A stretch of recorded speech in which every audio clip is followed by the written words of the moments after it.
What is up, YouTube? Welcome to Panfro Games, and in today's video, we're going to be going over the brand new Pokemon Home update that just came out today.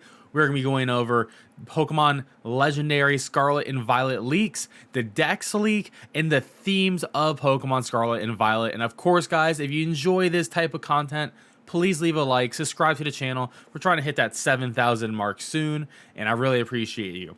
So let's just dive right in to Pokemon Home. So Pokemon Home just got updated. The Switch app is still being worked on right now, but the mobile app is currently updated, so probably by the time you're watching it, maybe the Switch app will be working, so you can check it out there. And just to note some very important things about the Pokemon Home update, which I covered in my last video, but I'll reiterate here. So Pokemon you transfer over from Pokemon Legends Arceus and Brilliant Diamond Shining Pearl, they will have their moves and abilities wiped. As you can see here, it's blank right there and blank on the moves, and there's also no EVs or anything like that.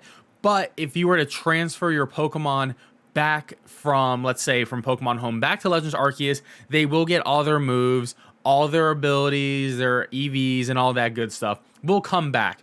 And of course, you get the nice little Legends Arceus marker right here. And we can see on the Spirit Tomb as well that we do get the alpha marker when it is in Pokemon Home. So technically, yes, you can do an entire alpha dex in Pokemon Home. The thing is, though, when you transfer this Pokemon to another game, let's say you put this Spirit Tomb into Brilliant Diamond Shining Pearl, of course, its size will not be changed. It will not have any sort of alpha thing, but because the alpha indicator is just the height and weight of a Pokemon, those will be at the highest stats possible in the game. There will just be no visible representation for this. However, maybe in Scarlet and Violet, we will see something that, you know, maybe there'll be different sizes for Pokemon in Scarlet and Violet. We'll have to see, we just don't know. Lastly, reported by Joe Merrick at Cerebi, there was a couple of new restrictions, which is very interesting, honestly. So Spinda is unable to be transferred between Brilliant Diamond Shining Pearl and Home. I assume this is probably due to the data of Brilliant Diamond Shining Pearl and how they coded the different spots on Spinda, because Spinda always has a random set of spots on itself. I believe it's out of 1,000 possibilities. So they probably coded it weird, which is, it's not a big deal unless you had a shiny Spinda, then you're sort of out of luck there. And then Nincada cannot be placed in Brilliant Shining Pearl from Home either. So that's another interesting one. Maybe has something to do with Shed Ninja, so we'll see. And then Gigantamax, Pikachu, and Eevee cannot be put into Legends Arceus. Not sure why that is. Maybe in those games you can accidentally evolve those Pokemon. So just a couple of quick little notes for Home. And it's now for our leak. So Riddler Koo tweeted out this image today, and I had to censor it because this dude is a little bit off his rocker. I'm gonna be real, but in his tweet, he says, "Say welcome to our Grape Legend trainers. I say it was a continuation for last month. By the way, I'll go for Violet and nickname it Can't Wait." Okay, so Riddler Koo is saying, well, one, we nailed this image yesterday that, you know, we were talking about in yesterday's video. We got the images right. The only image we didn't get was this wheelchair dog, which is very confusing. I guess he's talking about Centro here directly. But the important stuff is all the Pokemon here are rideable. These are all legendary Pokemon that are rideable. This is what he was confirming, that we're going to be ride legendary Pokemon. What does that even matter? Honestly, is that even that interesting? Well, I think it's a little bit interesting for this reason. One, this is the first truly open world Pokemon game that we're ever getting. Legends Arceus is not an open world game. Legends Arceus is more like a Monster Hunter type of game. You have open areas, but they're not all interconnected. You can't freely go from point A to point B on the map without a loading screen. So this game is going to be completely, I can start going from the beginning of the game to the end of the game. At least that's how they're portraying it in marketing terms, right? So we'll have to see for ourselves, but we're going to go with that idea that's truly an open world experience, right? So it seems like what I'm going to guess is at the climax of the plot, we'll get the legendary Pokemon like usual. However, once we get that Pokemon, we'll be able to freely travel across the entire area. Not just like using the like fly method in past games, you know, but we'll be literally be able to go across the entire map, go to any point that's not even necessarily a town. So I think that's gonna be pretty cool. And interesting enough, he does mention this is for the Violet Legendary. I assume the Scarlet Legendary is going to do the exact same thing. So he does make a comment here. So the question from Luminous Post says, thanks, Ku. What are your thoughts on the legends? Like on a scale of 10, how do you think they rank them design-wise, right? So we're essentially asking Ku how he feels about them. He thinks they're a 10 out of 10. I really love the grape version, which is Violet. The orange functions the same as grape, confirming Scarlet and Violet legendaries are going to do the same thing, which is why I said they're going to be both flying in the overworld. It's way more cooler because of the specific motif, but people may divide this time for the 2 boxes. So, I mean, he does not know. He's saying May. We don't know what people are going to really think about these, but he likes the Violet one, and we're going to go into that in a moment on why he likes the Violet one more than the Scarlet one. But he also has another tweet he posted today. Still got 3 bonus info about 2 boxes. Yeah, they're VP mons with secrets. First is the context and explanation for my Masters tease in April 2nd. So if you remember, that was the original tease he posted with a bunch of different circles and numbers. It was a very confusing tweet, but we got the legendary rumors from there originally. Will be preserved until the coming of the next trailer. So the next trailer will be end of May, early June, around Summer Game Fest E3 time. So we will be seeing the trailer soon, which will definitely give us a lot more information, and it'll probably make sense to have a lot of Ku's tweets, right? Last but not least is what he ends here. And then one more tweet he posted. Thought only me doing the riddles?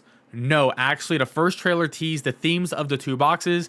Hope you can find the contrast concepts of the 2. See you in June. So this is our hint at the June riddle, and this is actually from the Scarlet and Violet trailer. This is the orange clock that spins around rapidly.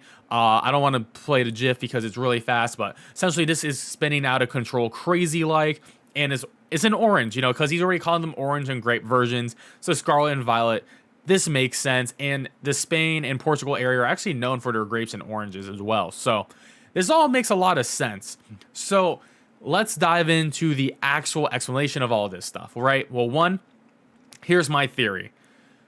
Pokemon Scarlet and Violet. Scarlet is the rustic, rural version. It is, you're going to be with the legendary Pokemon, and it's going to have you travel to the past. And I think this clock is the big thing. Like, look at the design. It's very artsy, but it's very old style. Feels like in the past, feels rustic, feels rural, which is nothing wrong with that. It's just the design of it. It feels very countryside to me. And Violet is going to feel more modern, more futuristic. I mean, even the numbers on here feel a little bit more modern than they would be on a normal clock like this, personally. You would think a more rural clock would be using Roman numerals instead of using actual digits like this. So I think that is what he's talking about when he's talking about the contrast. So my prediction for Scarlet and Violet is Scarlet, you'll be going into the past with the legendary Pokemon, and in Violet, you're going into the future with the legendary Pokemon. It's going to be the exact same area, but one is going to have a skin from the past and one's going to have the skin from the future. So I think that is going to be our big versions differences when it comes to the plot. There's going to be a lot of moments where we go to the same area, but one's going to be old style, one's going to be new style. I really think it makes sense personally, because when you look at the logos here, Scarlet feels a lot more royal, more rustic, more maybe colonial, more like 1000th century, the 1200s, something like that. Violet seems more modern, more futuristic. And if you see the logos in motion, they're very animated, and Scarlet feels a little bit more old style, while Violet comes in like really fast, more futuristic, more modern. And I think this is why he thinks he likes the Violet one more, because the motif is probably the future, right? It's more futuristic, more modern, more contemporary. And then Scarlet's going to be a lot older, so that's probably why he's leaning towards the Violet one. I mean, color-wise, as you know, Panfro Games purple. I'm going to probably go with Violet based on color, but we'll see with version exclusives. I can't make a decision there. And the last big thing I want to talk about is the Gen 9 Pokedex. So as you can see here, he leaked some of his desktop icons, and of course he put out the Gen 9 Pokedex, but we can see a little bit of the dex here, and we can actually figure out what some of these Pokemon are. So if you're not familiar, in Pokemon Legends Arceus, when he was doing leaks, he leaked the dex, and he leaked it in National Dex format. National Dex means we're going to be starting from the Kanto Dex and going from Gen 1 to now Gen 9. So the Kanto Dex obviously starts with Bulbasaur, and we have Charmander, and we have Squirtle, so on and so forth, right? So he shows us the top left-hand corner of this image, and how he does it is a Pokemon's type are determined by the color, right? So you can see a little bit red here. You see some yellow. So you can assume there's a fire type. There's some electric type. So you see some steel here too, some water, some fire. You can see a water poison. We can see a looks like an electric steel. We can see some grass down here. So like there's a lot you can like actually make out, right? So going off the Pokemon we have seen in the trailer already, and since it's in National Dex style, and there's only certain Pokemon that can be in certain orders, right? So this is what some people on the internet has came up with, and I believe this is going to be correct. So as we can see here, these are the Pokemon that we have figured out so far. So Charizard confirmed, and you can see here when we're looking at the blur, we can see a one big fire block right here, and another fire block, and then a fire and a light blue. So a red and a light blue, and light blue, like a babyish blue, is a flying type color. So this is how we determine we get Charizard. Note that we do not have Bulbasaur, and note that we do not have the Squirtle lines in here at all. So what's next in the Dex that's yellow? Well, the first electric type is Pikachu, right, in the National Dex. So the next thing we see some yellow, so we know Pikachu's in it, and we already know because he's in the trailer. So of course we're gonna get the Raichu line. So Pikachu, Raichu, right? And then we see some ground. We don't know what ground type could be here in between what we assume is the first pure normal type and first pure steel type, because Berserker would go into the National Dex in this order, because we would always start with Meowth, and even if it has an evolution later on, it will still be included underneath the Meowth. Is just how Riddle does it.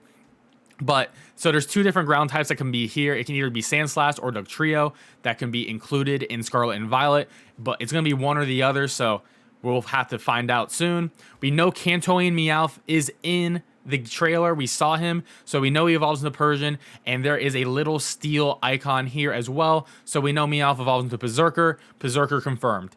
We already seen Psyduck, so we got Golduck line, and we got Arcanine, because what is the only pure fire type that can go in between Golduck and Tentacruel? And we also know Hisuian Pokemon are guaranteed to come in, as we saw with Hisuian Zoroark. And why would it make Hisuian Pokemon? We're not going to go into Gen 9. So I assume we're going to be getting the Hisuian Arcanine line as well. And then we can see what is going to be this shade of purple, which is going to be Tentacruel. So we got Tentacruel here, the water poison, and then the only electric steel type that can fit after Tentacruel is going to be the Magnezone line, Magnemite, Magneton, Magnezone. Interesting stuff though. We get Jumpluff, we get Quagsire, we get Draftridge. We're going to get the Quillfish line, and we're going to be getting Sneasel, Weavile, Sneasler, and Ursaluna. I assume we're also going to be getting Overqwil as well, but we probably just can't see the entire image too well. It is still pretty blurry, but we are going to be seeing more. So definitely stay tuned for this Dex. This is a very exciting stuff overall. Anyways, guys, if you enjoyed this type of video, please leave a like. I really do appreciate that. And subscribe to the channel for more Pokemon and other video game content. I'll catch you guys next time. Peace out and have a great one.